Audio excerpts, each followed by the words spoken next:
Welcome to Easy Stories in English, the podcast that will take your English from okay to good and from good to great. I am Ariel Goodbody, your host for this show. Today's story is for intermediate learners. The name of the story is House of Secrets. This is chapter 3 of 4. You can find a transcript of the episode at easystoriesinenglish.com/secrets3. That's easystoriesinenglish.com/secrets3. SECRETS 3. This contains the full story as well as my conversation before it. So I will start by reviewing what happened in the last 2 chapters. So, Shu, Elisabeth, and Steve all live together in Rosa's house. Shu is the artistic, creative one, Elisabeth loves theatre and acting, and Steve loves creepy, morbid things like skulls and magic. He likes doing seances. In the last chapter, Shu cleared out the attic in Rosa's house and found Steve's identical twin brother, Stefan. When Rosa found out about Stefan, she was very angry, and to pay her back, Steve told her he would do a seance. He would call back the ghost of a dead relative for her to speak to. Okay, I'll just explain some words that are in today's story. Wax, W-A-X. When you burn a candle, it gets wax everywhere. So candles are made of wax. Wax can be white, sometimes it's red, it can be lots of colours. Some people like to play with candles and put the wax on their fingers and then the wax dries and you peel it off. I'm definitely not one of those people myself. I don't enjoy playing with wax at all. It's definitely only for children and adults should not do it, so I don't do it. No way. Chant. C-H-A-N-T. A chant is when you repeat something. It's not quite singing, but there is a rhythm. For example, Buddhists chant sutras, or Christians might chant prayers. In films with supernatural things like witches and psychics, it's very common to have a chant in a made-up language. If you light a candle, we can say it comes alight. So alight is spelled A-L-I-G-H-T. If you feel your hairs stand on end, it means you are in a very scary situation. You are so scared that the hairs on your arms and legs are standing up. A roar, R-O-A-R, is the sound a lion makes. Roar! But we also use it for things like fire. When you light a fire and it goes, that's a roar. When someone's voice cracks, it means it suddenly goes very high-pitched. Like this. That's a cracking voice. So it happens to a lot of boys when they hit puberty. Inheritance, I-N-H-E-R-I-T-A-N-C-E. When your parents die, hopefully they will leave you an inheritance. It may be money, it may be belongings, or it may be a house. You inherit these things. The will, W-I-L-L, is the document where people write what their inheritance for other people is going to be. So you decide in your will what you are going to do with all of your belongings when you die. Finally, flicker, F-L-I-C-K-E-R. Flicker means a light turning on and off. So if a light is broken, it might flicker, turn on and off very quickly. We also use it for candles. When a candle moves in the wind and grows stronger and weaker, it is flickering. Okay, so remember you can find a full transcript of this episode at easystoriesinenglish.com/secrets3, Also on the website, you can click classes at the top and book a private online class with me. I would love to teach you. Okay, so listen and enjoy. House of Secrets, Chapter 3. Steve hadn't been joking. There was a circle of thick candles on the floor, and a table had been placed in the middle with expensive cloth on top. Elisabeth was impressed.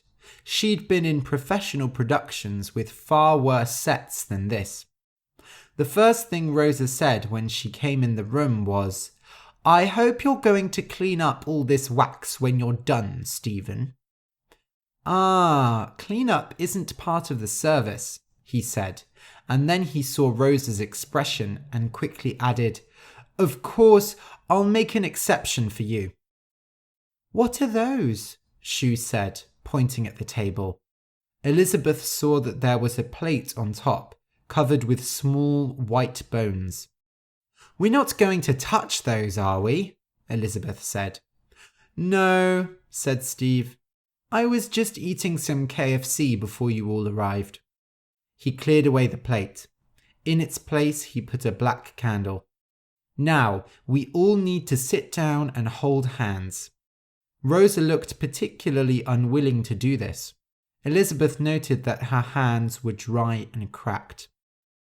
"So, Rosa, who is it you want to contact?" said Steve. "My father. I have a question for him." She said it as if she was sending a parcel at the post office. Elisabeth wondered if it ran in the family. They would soon find out. "Okay, let me just do the messy part." Steve pulled a knife out of his pocket. "What on earth are you doing?" said Rosa, squeezing Elisabeth's hand very tight. "We need to offer some blood." "What, did you think it was that easy?" "Now, everyone repeat after me.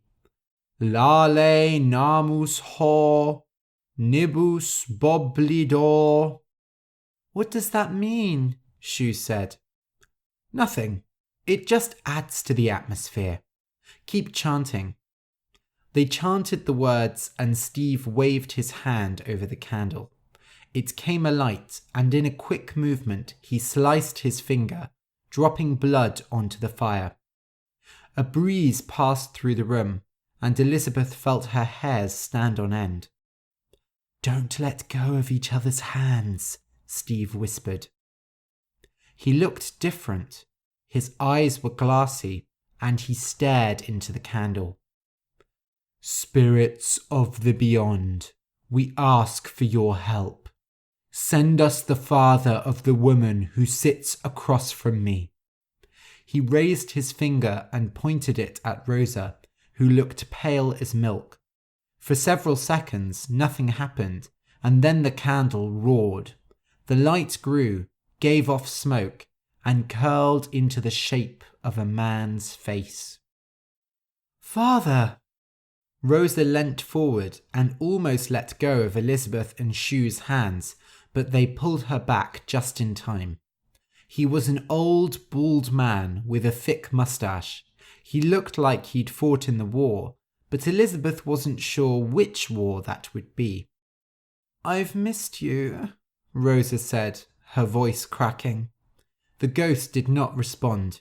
He simply stared at her and smiled. "Don't you have anything to say?" The ghost kept smiling, but did not speak. "I guess you have to pay extra for that," Elisabeth thought. She glanced at Steve, but he was still staring at the candle, not moving an inch. "I have to ask you something," Rosa said, ignoring the fact that he wouldn't actually be able to respond. "You left me an inheritance. A very generous inheritance, I must say. I adore this house, and I've kept it just how you wanted.